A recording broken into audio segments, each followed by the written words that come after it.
Приветствую зрителей на канале Центра политико-правовых исследований. С вами снова журналист Семитай Аманбеков. И сегодня мы обсуждаем очень важную, на наш взгляд, в стране проблему, вопрос. Это свобода слова в Кыргызстане, угрозы, вызовы и пути решения. Сегодня у нас в гостях известный в стране юрист Института медиаполиси, медиапредставитель Ахмат Алагушев. Ахмат, приветствую вас. Здравствуйте. Ахмат, вот в последнее время представители средств массовой информации все чаще жалуются, что усилилось давление на независимые СМИ, под угрозой свобода слова, но в то же время представители государственных органов, администрации президента вот на последнем круглом столе утверждают, что свобода слова в Кыргызстане незыблема, что никаких на нее давления или покушений нет, что на самом деле все в порядке. Единственное, они призывают журналистов к соблюдению некой ответственности. Да? На ваш взгляд, какова сейчас ситуация со свободой слова в стране? Действительно ли есть угроза, либо это просто вот какая-то выдумка, которую журналисты придумали? Да, спасибо, что пригласили. На самом деле, вот, вы правильно говорите, что есть такое ощущение того, что сейчас идет давление на СМИ. И на самом деле я так считаю, что это так оно и есть. Давление идет со всех сторон. Скажем, как непосредственное, скажем, да, через уголовный кодекс, через привлечение к уголовной ответственности, так и, скажем, да, законодательно, через, скажем, некоторые законодательные инициативы, которые заработали, и, скажем, те методы, которые, вот, опять же, работают против той же свободы слова. Ну, если говорить конкретно, это заработал, да, закон о защите, закон о защите от недостоверной ложной информации. Под, скажем, раздачу попал, ну, можно сказать, один из таких больших маститых СМИ, это Азаттык. Заблокирован сайт. И мы видим, вот, как это все сделано, как это происходит процедурно, по сути решения. То есть как давлением, гонением это по-другому не назвать, потому что, по сути, вот с теми нарушениями, с которыми заработал этот закон, который в свое время был принят, да, с такими нарушениями, то есть в течение, скажем, 2 лет, который так сильно бурно обсуждался. Это тот закон, против которого вставали, выходили и протестовали все медиа в стране. Вот. И он заработал, и в данном случае, наверное, нужно сказать, что это прямое, да, скажем, следствие того, что в свое время данный закон был, как он принят был, с нарушениями, да, то есть вначале был отклонен, потом позже, да, они переголосовали со всеми этими нарушениями, и стало понятно, да, что данный закон, да, называли в свое время всегда законом о фейках, так как предполагалось, да, скажем, что он будет работать против фейков. То есть в свое время, когда он еще в первоначальном варианте назывался о манипулировании информацией, то есть тогда предусматривалось, что именно этот закон будет работать против фейков. В справке об основании авторов этого законопроекта был вот такой посыл. Но в конечном итоге, вот в таком усеченном виде, в котором он дошел до наших реалий, мы видим, что ни о каких фейках речь нет. И, по сути, он был направлен, как все вот медийное сообщество и эксперты говорили, вы в том числе, о том, что он будет направлен против больших основных наших СМИ, интернет-изданий. Так оно и случилось. Верифицированных, причем, да. Проверенных, зарегистрированных. Да. Да, ну то есть это те, кто работают, можно сказать, здесь нужно уточнить, наверное, да, нашим зрителям, что все, скажем, эти игроки, ну, к примеру, 24 KG, скажем, «Кактус», да, медиа, тот же сайт Азаттыка, они, по сути, не являются средством массовой информации. То есть де юре у них нет на руках ни у кого свидетельства о регистрации СМИ. Но, по сути, они делают все то, что делают традиционные СМИ. Это газеты, телевидение, радио. Они, скажем, соблюдают все этические нормы.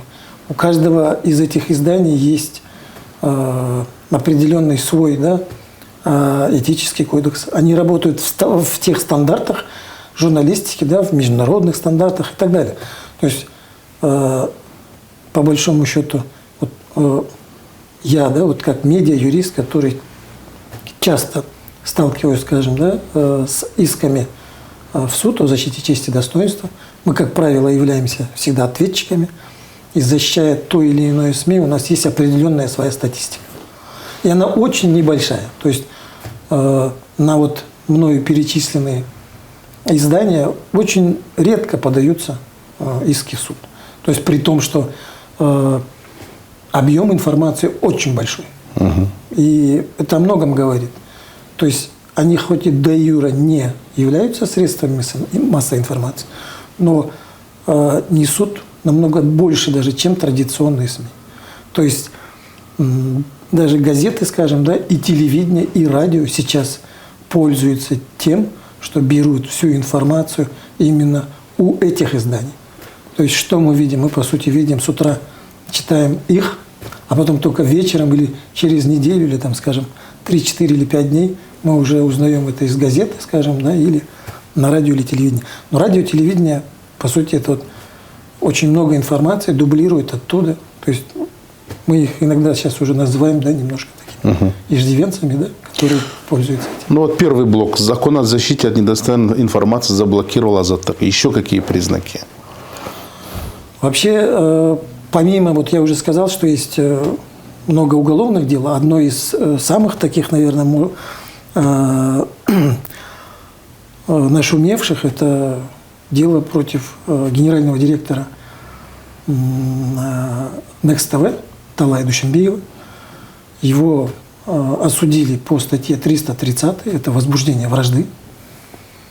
Осудили его на 5 лет, применили ему пробацию до 3 лет. Но суть в чем? В том, что я, как, скажем, адвокат, мы защита, ну и в принципе все это было публично, все видели, в чем его обвиняют, как это происходило.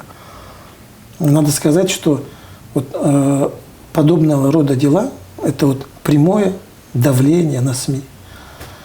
То есть, на мой взгляд, вот таким уголовным делом убивают несколько зайцев сразу.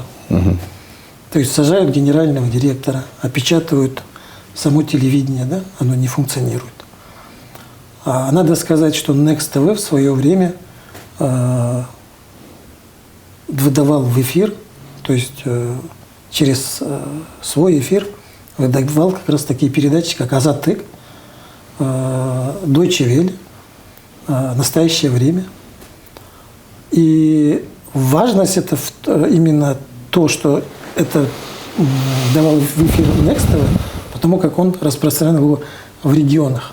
То есть на наших сейчас, скажем, здесь вот цифровых, да, вот этих, скажем, кабельных ТВ, которые в городе, оно везде есть тоже. Даже, может, отдельным каналом сидит. Но, скажем так, для наших уже искушенных зрителей городских это как бы особо и не важно, потому что, как правило, считается, что горожанин найдет и другую информацию. Да? Альтернативную информацию он и так найдет. И даже без телевидения. А Next давал именно вот ту информацию, ее можно назвать альтернативной государственным каналам, да? Альтернатива именно тем каналам, которые у нас в большинстве своем развлекательные, фильмовые, да, музыкальные и так далее. У нас очень много этой развлекухи и очень мало именно вот такой информативной, да, составляющей, которая подается, может быть, да, и извне. То есть что творится, да, на самом деле в мире, или, скажем, взгляд, да, здешний или, может быть, сторонний о нас. альтернатива пропаганде крупных государств, Да, которые совершенно. ведут агрессивную внешнюю политику. Совершенно верно. Допустим, те федеральные каналы, их вот такое огромное большое присутствие в наших эфирах, я считаю, это просто недопустимо, этого не должно быть. При том, что да, вот очень много у нас теперь своих госканалов, их прям не хватит даже одной пятерни, как сказать. И это тоже недопустимо. Как и с точки зрения, скажем, бюджета, то есть это же, если оно государственное, как ни крути, оно финансируется. Да, Оно нагрузка на нас с вами, да? Да, нагрузка на всех нас, налогоплательщиков. И нужно ли нам это? То есть тут же, наверное, стоит и сказать, что в этом году уже был подписан закон, и наш самый большой общественный канал ОТРК стал НТРК, то есть он с общественного стал национальным. И это тоже большой откат, это такие 2-3 шага назад. То есть столько времени мы шли к тому, чтобы у нас был общественный канал. И когда, некоторые говорят, что у нас он де-юре был, де-факто не получилось. Но это же от лукавого. То есть он у нас де-факто не получился, потому что каждая власть, скажем, ставила препоны, видела это по-своему и не давала возможности развиваться этому каналу именно как общественному каналу. То есть начиная именно, скажем, с наблюдательного совета, в присутствии тех иных людей. То есть и изначально сама подача от того, что разделили, скажем, тот же наблюдательный совет на президентский, 5 человек, парламентский и гражданское общество, изначально сама эта структура, она была неверная. То есть не должно быть такое деление и противопоставление. Но это я немножко так ушел в сторону. Но это тоже очень большой откат. То есть многие бы сказали, что тут страшного произошло. Он де-факто все равно был подконтрольный, не выполнял каких-то функций и так далее. Нет. Это ошибочное мнение. На самом деле он должен был оставаться де-юре общественным, потому как в любой момент может все измениться. И он должен был работать именно в том ключе. То, что не дали возможность развиться ему в том, как это написано на бумаге, это уже другой вопрос. И это вопрос как раз-таки к каждому президенту, каждым властям, которые приходили и не пытались ничего сделать. Еще одним таким крупной угрозой свободе слова представители СМИ говорят, это новый проект закона о средствах массовой информации. В чем его основные угрозы и почему он так страшен для страны? В первую очередь скажу так, что за, скажем, я не знаю, 20 лет точно нашей независимости, сколько я, скажем, нахожусь в этой среде, в медиа-среде, каждый раз любую инициативу вносить изменения, поправки закона СМИ всегда, скажем, не поощрялся, не приветствовался и принимался именно медиа-сообществом в штыки. Почему? Потому как всегда это было от властей. Власть всегда, то есть законодательная или исполнительная власть, как правило, пыталась что-то добавить, включить. И скажем, на заре 2000-х годов, это было именно зарегулировать как-то интернет-пространство. Тогда не совсем это все понимали, как это все должно быть, но попытки были, чтобы внести понятие интернет, именно, скажем, его включить, тоже в средства массовой информации. Но не получалось, потому как подход был, скажем, такой сырой. Сами инициаторы, авторы законопроектов не совсем допонимали то, что хотели. И удавалось, все-таки отбить эту инициативу. И все это продолжалось, оставалось. Но в какой-то момент какие-то поправки прошли. Незначительные, небольшие. Скажем так, что они не повлияли серьезно, скажем, на опять же, на какую-то, скажем, да, свободу, независимость средств массовой информации. И вот теперь, когда сейчас вот такая инициатива появляется, и она появляется вот просто ниоткуда, да, то есть без какой-либо почвы, без ничего, и вот опять же инициатива, ну, скажем так, переписанная, да, с закона Российской Федерации о СМИ, ну, конечно, скажем, да, это все примется в штыки.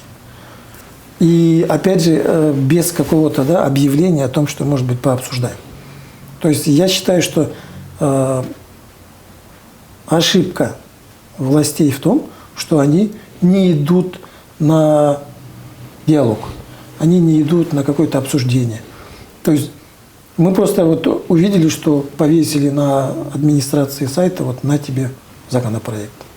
Он такой большой, огромный, непонятный.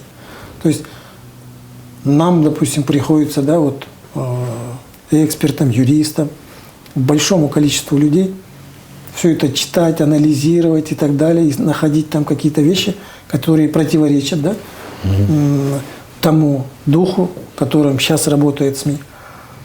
И, конечно, большая критика, потому как, ну, все это сделано вот так вот, просто с коленки, топорно.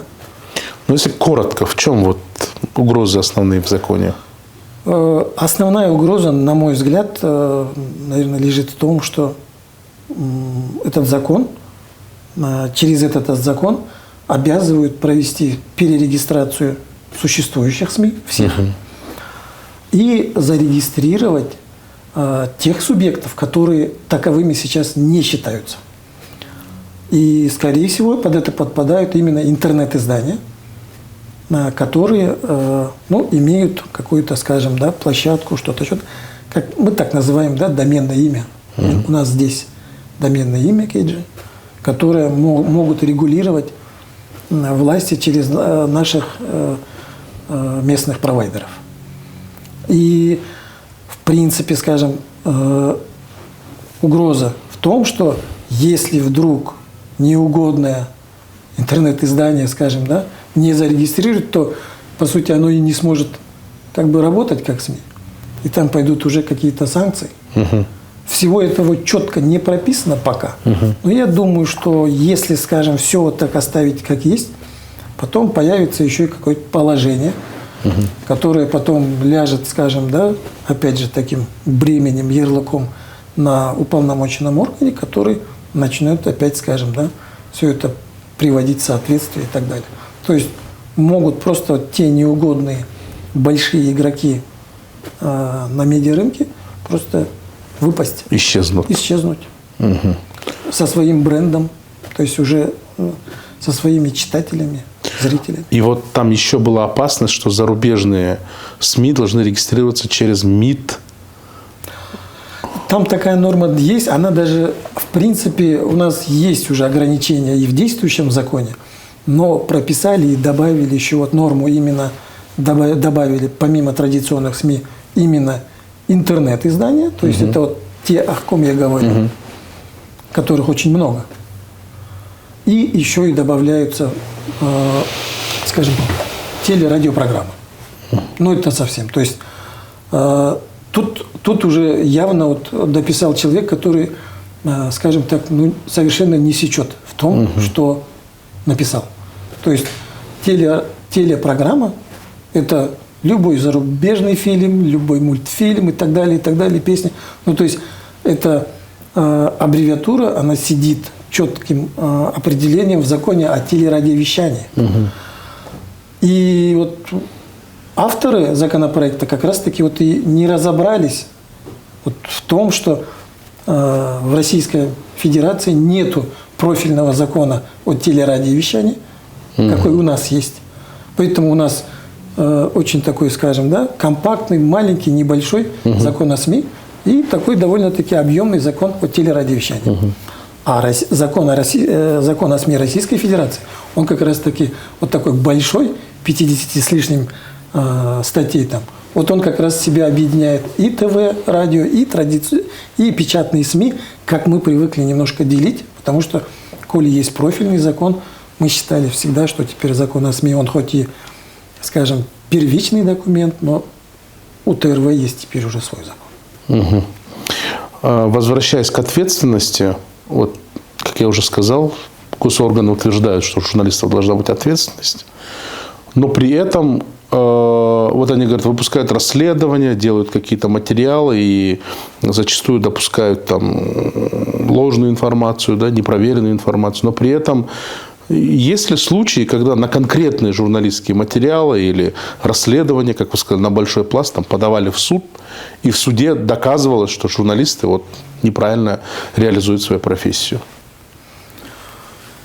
Ну, скажу так, что вот на моей памяти, чтобы какое-то большое СМИ оказалось в ситуации того, что по суду было признано, да, что-то не соответствует действительности, и оно было таким резонансным, скажу, что почти нет, если только истцом не является, скажем, да, первое лицо, либо, скажем, очень-очень приближенное к первому лицу лицо. Угу. Да? Извиняюсь за такую тавтологию.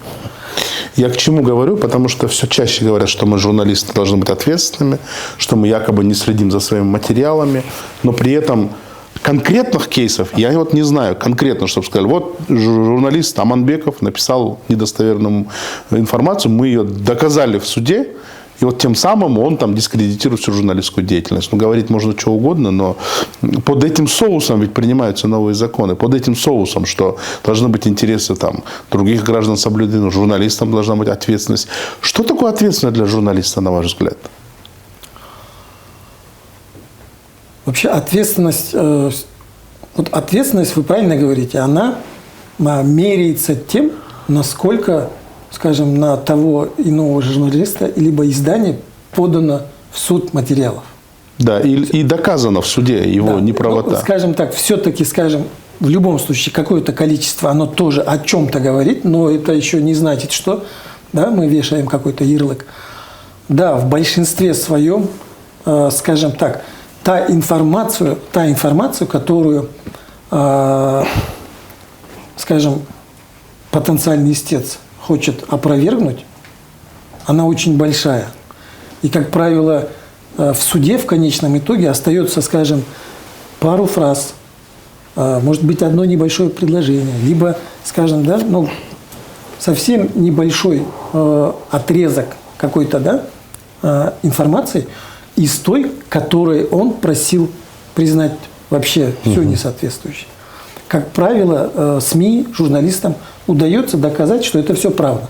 Но где-то иногда бывает, скажем, да, фрагмент, который, ну, не удается доказать. Бывает немножко, скажем, либо допускается какая-то эмоциональная составляющая, да, на которую делается упор. Ну и, как правило, скажем, не получается выйти совсем чистым, да, из... Но при этом, как бы, мы всегда говорим и вот нашим, скажем, да, журналистам и редакторам, что давайте мы будем отвечать за то, что вот должны ответить. Вот где ошиблись, мы уж не будем настаивать, чтобы совсем нас там, да, оправдали в плане того, что, да, не признавать иск, чтобы его не удовлетворили. Давайте скажем, вот здесь у нас действительно нет каких-то доказательств, и мы, в принципе, готовы даже извиниться. Вот мы, когда проводили наше расследование большое, пираты из Сокульского побережья, на самом деле у нас расследование было еще больше. Но мы работали по стандартам OCCRP, это международная расследовательская организация, согласно которым доказательства должны быть вот просто железнобетонные. И мы вот просто резали на монтаже такие кадры, когда такие высокопоставленные имена звучали, но вот все вроде подтверждается, но вот 5% недоподтверждено, ну, поэтому нельзя, потому что есть судебная перспектива, что, возможно, это не так, да, и поэтому я считаю, что вот такие в расследованиях журналисты всегда придерживаются этим мировым стандартам, и самый главный показатель того, что они придерживаются, это отсутствие иска в суде. Даже примерно юристы им говорят, рассмотрев материал, что, ну, невозможно на них подать в суд, потому что там все доказано, весь факт-чек проведен. Вместе с тем, как вы считаете, нынешнее законодательство, которое существует, его достаточно, чтобы у журналиста было чувство ответственности? Или же надо вот что-то принять все-таки? Хороший вопрос. Вообще, он, может быть, когда мы говорим про ответственность, он ключевой. Совершенно со всей ответственностью могу сказать, что хватает. И практика показывает, что офлайн, да, что онлайн одинаково. Наше законодательство с этим справляется. И оно справляется, скажем, да, как уголовный кодекс справляется, так и гражданский кодекс. То есть в интернете та информация, да, которая, как вы говорили, верифицирована, то есть если под ним реальный человек есть, привлечь его к уголовной или гражданской ответственности абсолютно несложно. То есть все механизмы, все инструменты, они есть. И поэтому, когда придумываются вот подобного рода законы, именно вот закон о защите от недостоверной информации, то это вот уже вот тот дополнительный рычаг, через который, скажем, да, можно, как говорится, без суда и следствия взять и заблочить все это. Взять и приостановить любую информацию за сутки. И, конечно, это, скажем, да, для тех лиц, которые не хотят слышать критику в свой адрес. Либо в отношении кого было расследование проведено, либо, да? Совершенно верно. Либо в отношении кого. Конечно, это просто, это вот тот антиконституционный механизм, антизаконный, просто, можно сказать, преступный, когда с законом берут и это все приостанавливают, просто ограничивают. Хотя при том, что есть у нас на практике, да, когда подается, допустим, иск о защите чести и достоинства, и в МИП в качестве обеспечения меры, да, есть в практике такое, подается ходатайство, и в принципе, скажем, та или иная информация тоже обязывает владельца, да, ресурса приостановить. И в принципе они так и делают. То есть я не встречался, чтобы еще такое на моей практике не было, чтобы какое-то интернет-издание не исполнено определение суда. Угу. То есть это тоже есть. И оно делается тоже очень быстро. То есть без сторон, без ничего суд берет и приостанавливает. Вот вместе с тем определенную трагичность к этой ситуации добавляет то, что мало того, что этот закон приняли, но еще его используют по двойным стандартам. Объясню почему.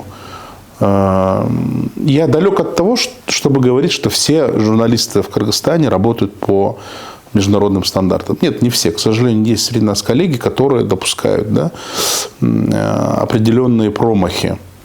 Я член комиссии по рассмотрению жалоб на СМИ. К нам приходит масса жалоб. И подавляющее большинство жалоб поступает на государственные СМИ, которые, к сожалению, вот этих стандартов совсем не придерживаются. Ну, смотрите, вот, например, на одну государственную телекомпанию поступила жалоба. Есть расследование в одностороннем порядке, там какого-то фермера или кого-то вот они очернили. Мы вынесли решение, что это расследование не соответствует стандартам, надо заслушать вторую сторону, дать второй стороне тоже возможность, да, свою правду сказать.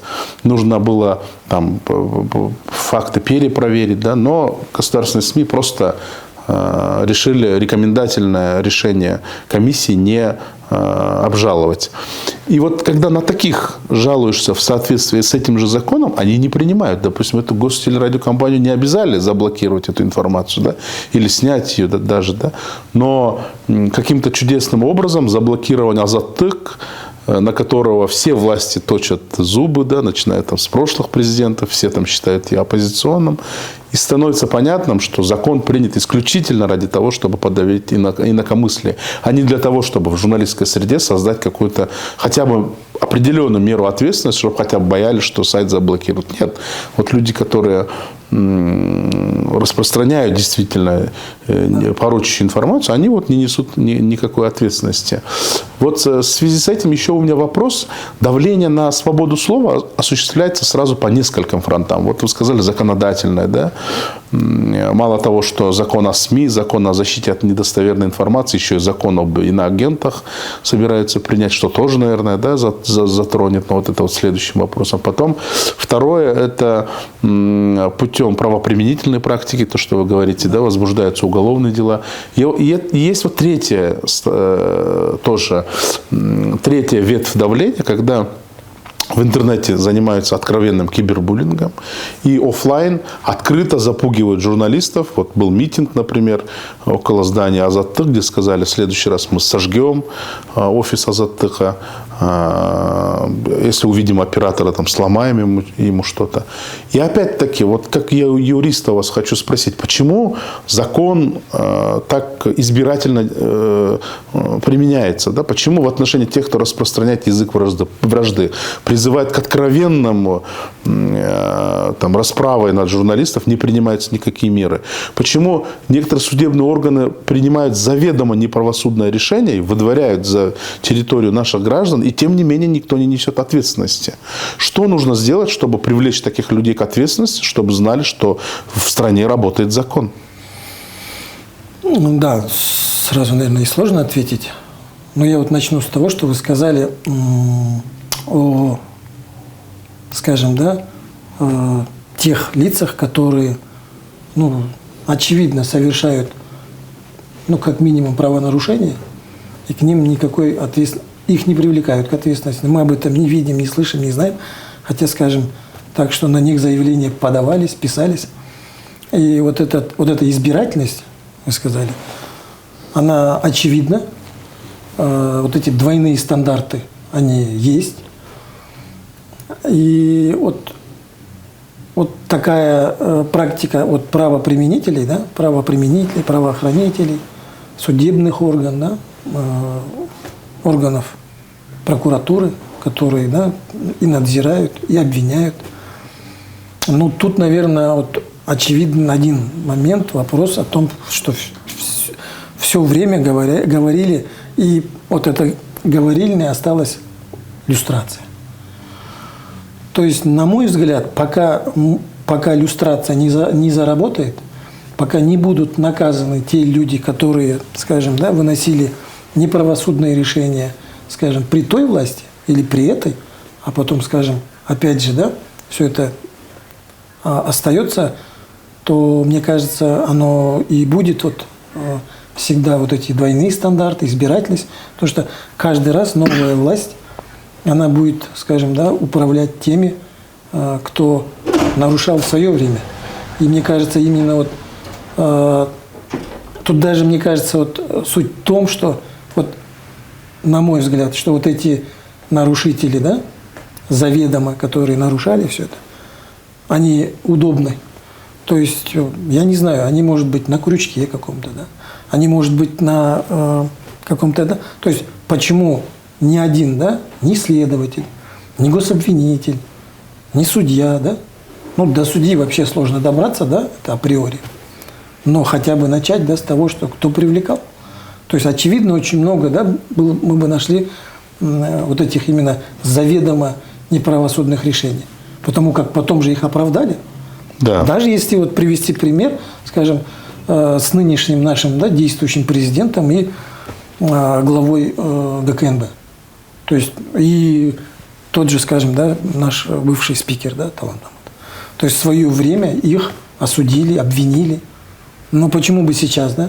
Ну, почему-то, вот, как правило, вот потом приходит уже действующий президент и говорит, да, такой айкольдук, да, такой, ну, говорит, ну, ладно, я прощаю. И вот это неправильно. То есть, вот тут не должно быть этого.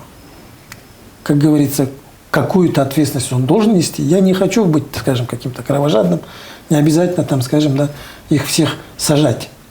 Но я так думаю, что вот, хотя бы, да, не должны они работать. Хотя бы какую-то, скажем, ответственность в виде, я не знаю, там, пускай условной меры наказания.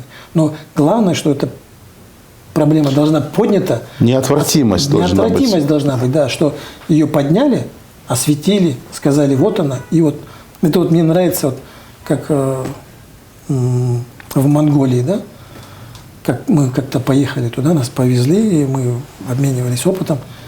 И выяснилось, что вот в году, наверное, 2014 президента Монголии, одного из них, там, обвинили, осудили, посадили, а потом амнистировали. Да? Все это так быстро-быстро произошло.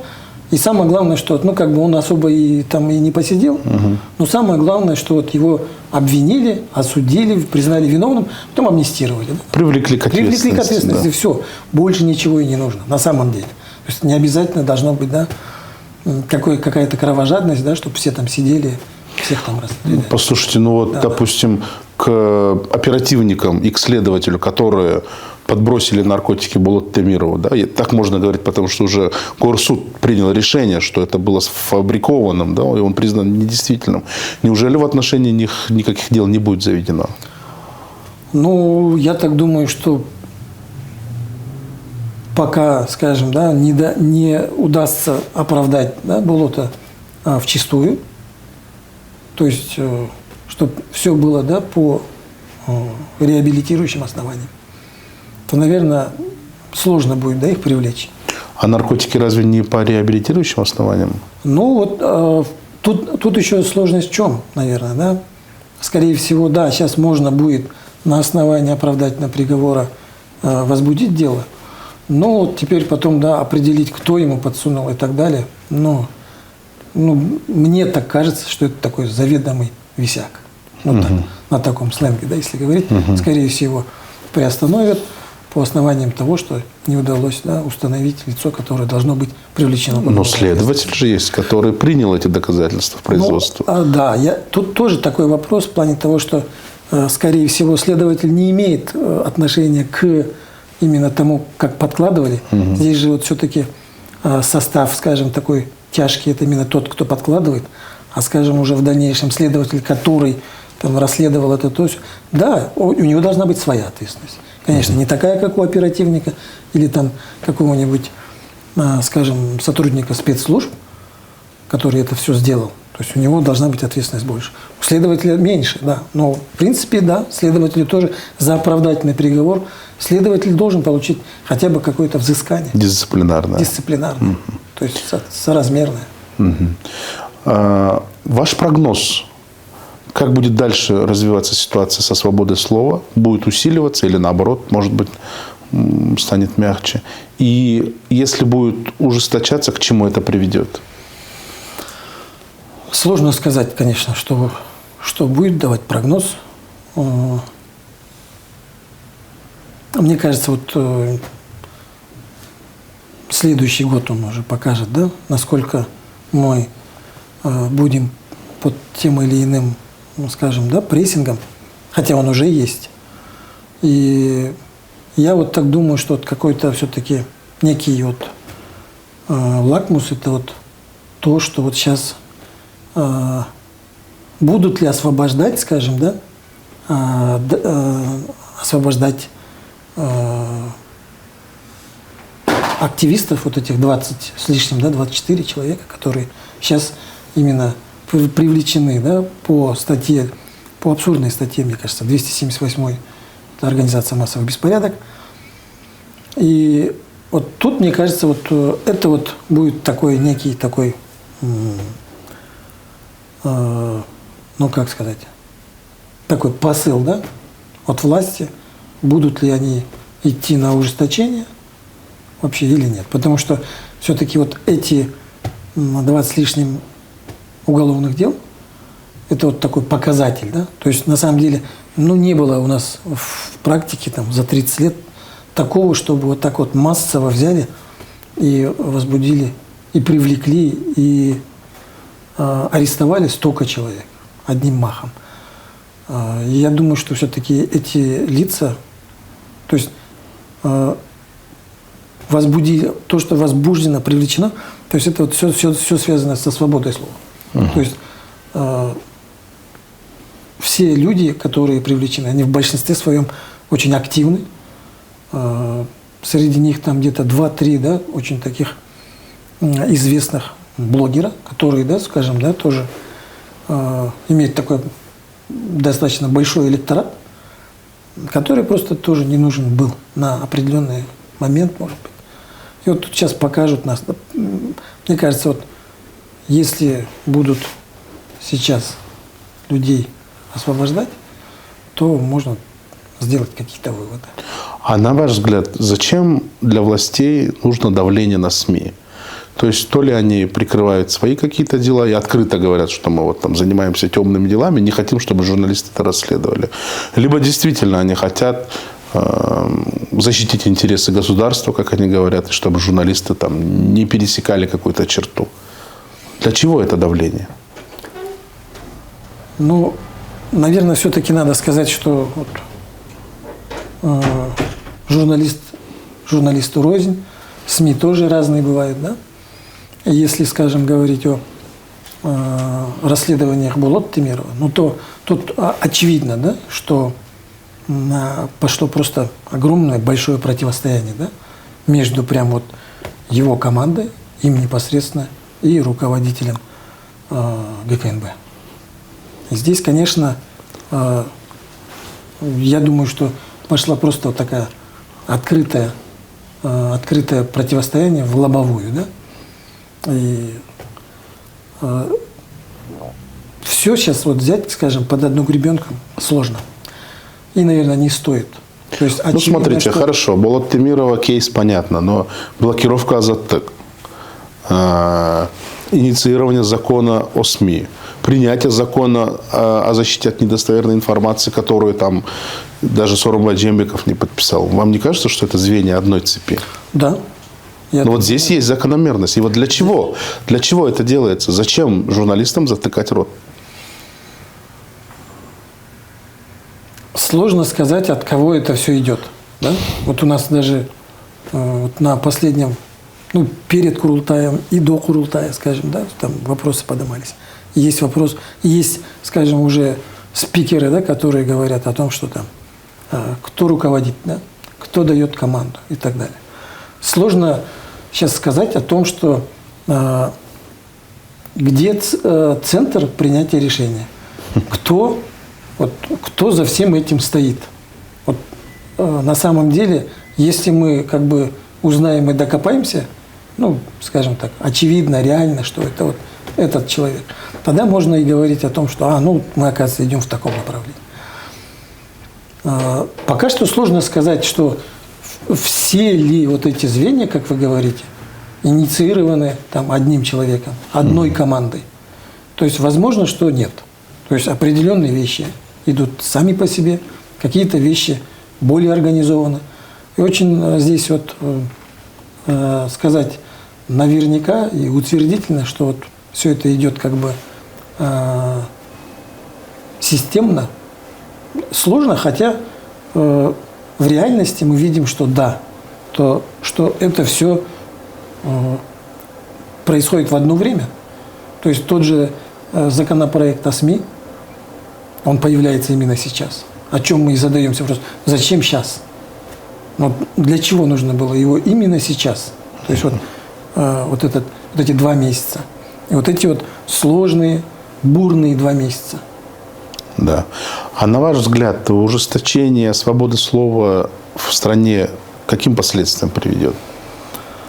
Вообще любое противостояние со СМИ и давление на СМИ в нашей стране исторически показывает, что все, кто давил, все, кто травил, потерпели фиаско. Угу. Все. Одна единственная, да, вот Роза Исааковна, которая не конфликтовала, ну и, соответственно... Единственный президент, который не пострадал. Да. И вот этот момент, ну, он такой наглядный, мне кажется. То есть с прессой, со СМИ, наверное, все-таки, ну, мне кажется, ну, нужно дружить. Это потому что очевидно, то, о чем всегда вы говорите, что журналистика, она всегда в помощь. Да, это очень важно, потому что у журналистов нет цели завоевать власть, обогатиться за счет власти или преследовать политические цели. Наша задача только помочь государству, народу, чтобы государство двигалось в правильном направлении, да, показывать на те проблемы. Потому что современный человек, к сожалению, так не должно быть, но, к сожалению, так происходит, что он идет не в милицию и в прокуратуру, потому что он уже не верит ни прокурору, ни милиционеру, а идет в СМИ и показывает, жалуется на несправедливость, показывает, где у него там какие проблемы. И кто, как именно независимые СМИ, кто там не подхалимы, не люди, которые получают с бюджета деньги, а именно независимые, которые подсказывают государству, говорят, давайте вот пока здесь проблема не выросла, не наросла, да, не превратилась в какие-то массовые беспорядки, давайте здесь эту проблему закроем. Но завершая нашу беседу, заключительный вопрос. Вот все-таки противостояние, к сожалению, сейчас есть. Да? К сожалению. Очень правильно вы сказали. Непонятно, с каким центром решения, с каким руководством это инициировано. Но вот оно есть. И на ваш взгляд, какие пути решения? Что нужно сделать, чтобы это противостояние снять, чтобы журналисты и государственные органы работали в одном направлении, да? Ради процветающей страны, особенно в такое трудное для страны время, когда и приграничные вопросы, и вопрос с внешним долгом, и сложная геополитическая ситуация. Да? Сейчас же нам нужно единение.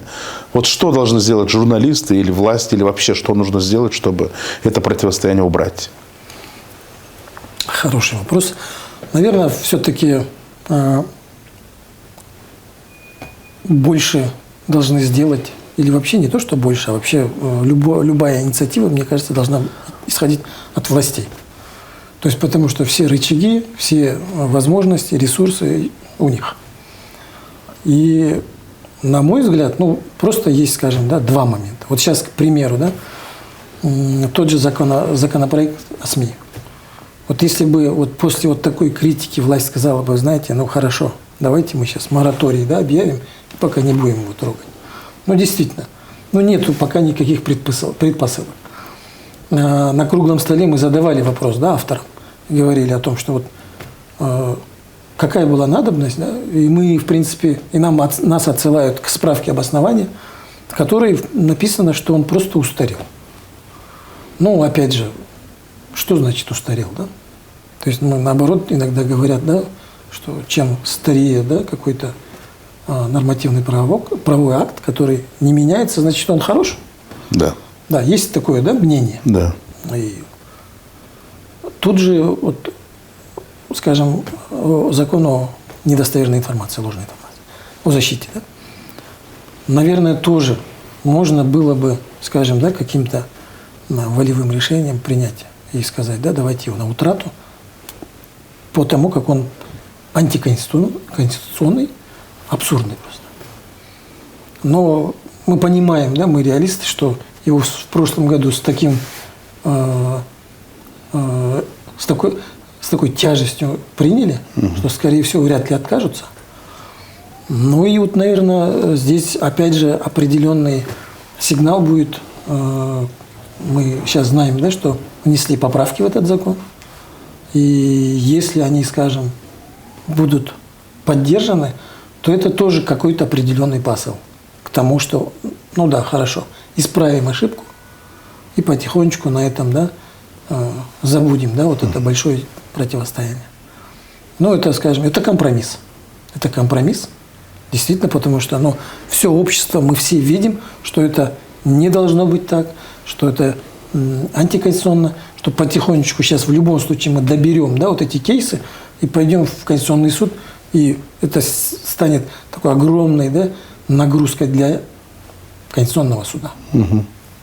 Да. То есть вы предлагаете, что власти должны пойти на компромисс? Власти должны пойти. Хотя бы вот через два вот эти законодательных акта. То есть одна инициатива, другой, обе законодательные инициативы. Угу.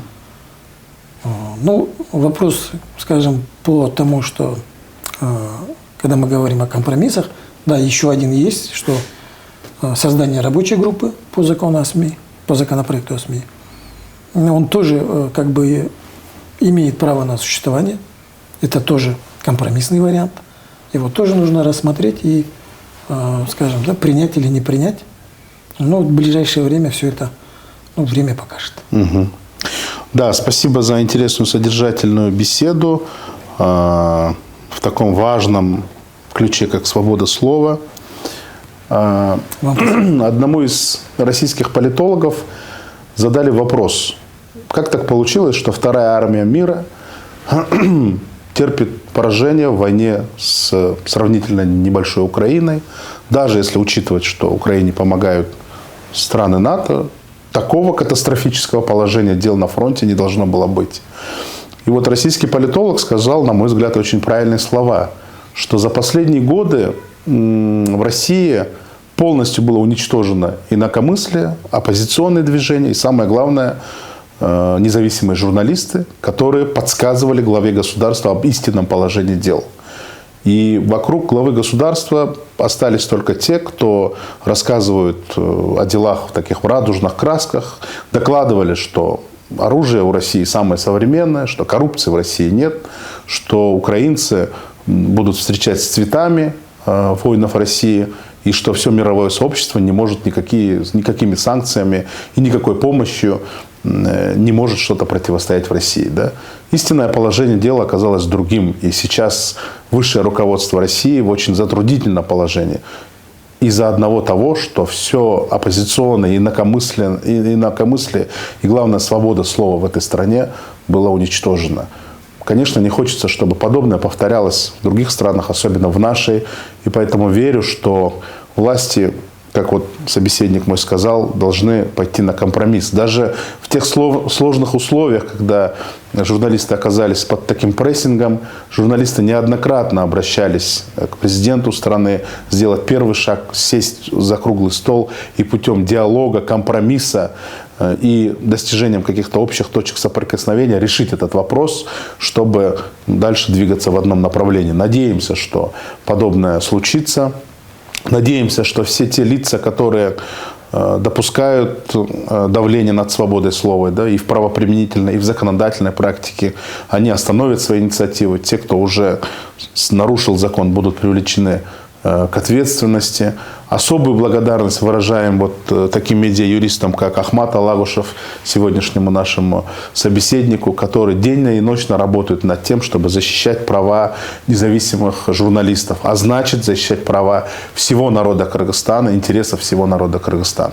На этом будем прощаться. С вами на канале Центра политико-правовых исследований был журналист Семитай Аманбеков, медиапредставитель и юрист Института Медиаполиси Ахмат Алагушев. Спасибо вам за беседу еще раз. Подписывайтесь на наш канал и смотрите наши прямые эфиры. Здесь всегда говорят правду.